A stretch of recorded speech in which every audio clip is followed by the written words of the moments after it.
السلام عليكم ورحمة الله وبركاته، ازيكم يا حبايب قلبي عاملين ايه؟ اللهم صل وسلم وبارك على سيدنا محمد وعلى آله وأصحابه أجمعين. النهاردة حبايب قلبي هنعمل معاكم ايه؟ شوية كشري. أنا عملت البصل الأول زي ما انتوا شايفين، بحب أحمرها الأول عشان آخد منها ايه؟ شوية الزيت اللي هيبقوا من الزيت اللي بتاع البصل بيبقى حلو لما أعمل بيه ايه؟ أعمل بيه أحمر بيه الرز، أعمل بيه التسبيكة بتاعتها القوطة. بصراحة بيديها طعم تاني، يعني وديها في حتة تانية.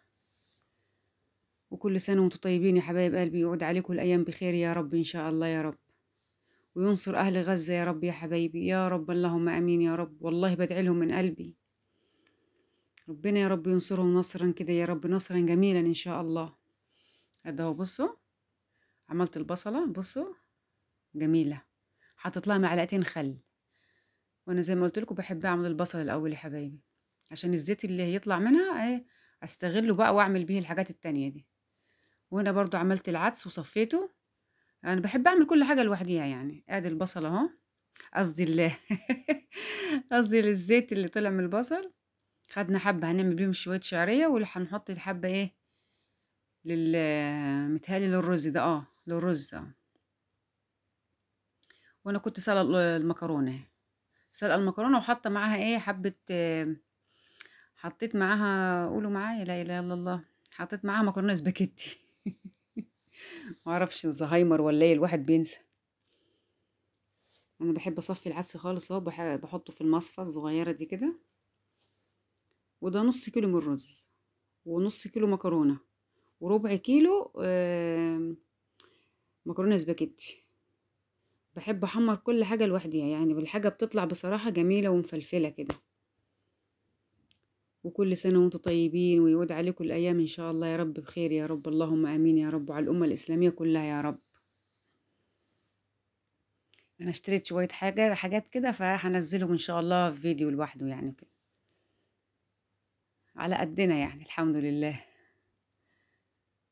ادي الرز اهو، باحب اقلبه كويس علشان ايه ما يعجنش، يعني يا دوبك بخليه يفكفك من بعضه. وادي عملت الشعريه اهي، كنت هقولك الشرعيه. ابني بيقول الشرعيه، اعمل لنا شرعيه بلبن. بس طعمه طلع تحفه والله العظيم، يا رب يعجبكم ان شاء الله يا رب.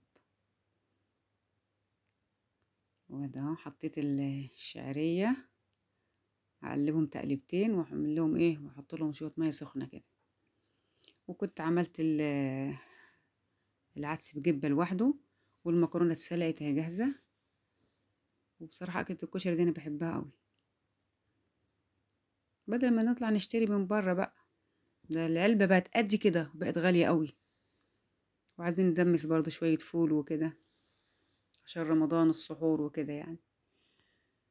يعود علينا وعليكم بخير يا رب يا رب، كده أخرج من رمضان ألاقي القناة بتاعتي دي الاشتراكات بتاعتها عليت، نفسي بصراحة. يا رب كل اللي يشوف الفيديو يعجبه ويحط لي لايك ويعمل لي اشتراك، بتمنى من ربنا يا رب. احط لها شويه كمون.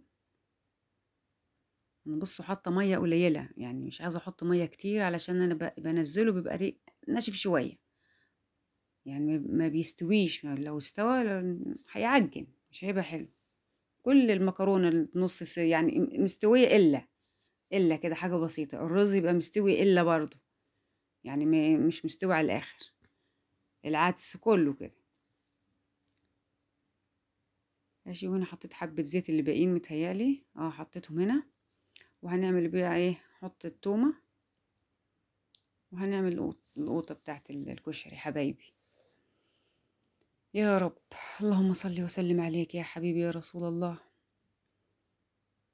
انا حطيت لها برضو حبة كزبرة، انا بحط كزبرة وبحط كمون. ايوه كده، حطيت حبة كزبرة تاني متهيألي هنا. يا رب يا رب الفيديو يعجبكم يا حبايبي ان شاء الله، اللهم امين يا رب العالمين. ورحنا اشترينا شوية حاجات كده، كل سنة وانتم طيبين.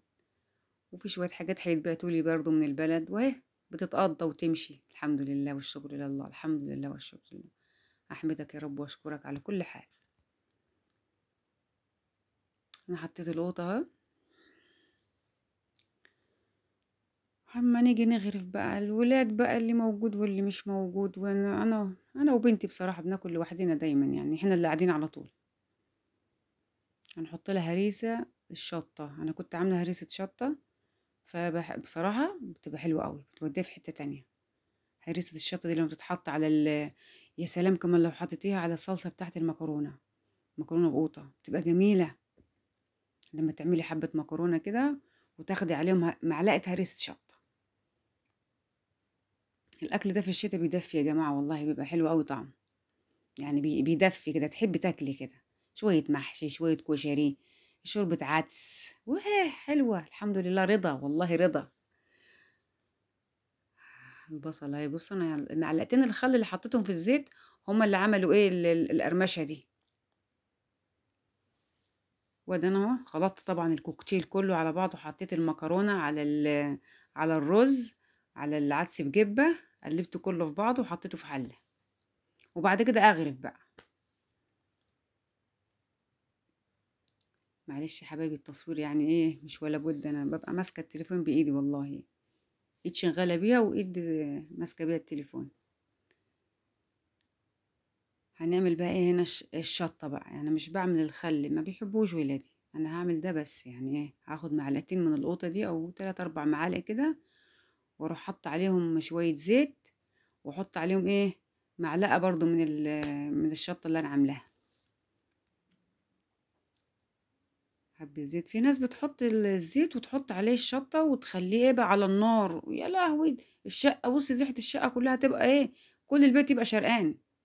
لا لا مش لازم يعني، هو بس كده هنحط حبة شطة وخلاص، وهريسة شطة وشطة من التانية العادية، شطة شطة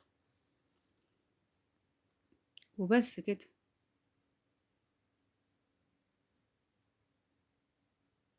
ايه ده يا حبايبي، بس كده مش هنحط لها اي حاجة تاني، وهنحط لها حبة شطة، الشطة العادية بتاعتنا السايبة دي. وتعالوا اتفضلوا يا حبايبي كلوا معانا. بس حبة كشري بصراحة يعني ايه يستاهلوا بقكم يا حبايبي. بشكر كل اللي بيحط لي لايك والله، وبشكر اللي بيعمل لي اشتراك، الف الف شكر، ربنا يا رب يخليكوا ليا يا رب. اللهم امين يا رب العالمين. هنا غرفت بقى، انا غرفت انا وبنتي. ما تنسوش يا حبايبي الاشتراك بالله عليكم، اللي يتفرج على الفيديو يا ريت يا حبايبي يشترك لي، يعني يا ريت يعني حطي يدوس كده، يعني حط بصباعه كده هيعمل كده يعني مش. بص التليفون كان راح مني في حتة تانية، شايفين مش بقول لكم. ومع الف سلامة حبايبي، استنوني بقى الفيديو الجاي ان شاء الله في الحاجات الجديدة المشتريات. مع الف الف سلامة، سلام ورحمة الله، السلام عليكم حبايبي.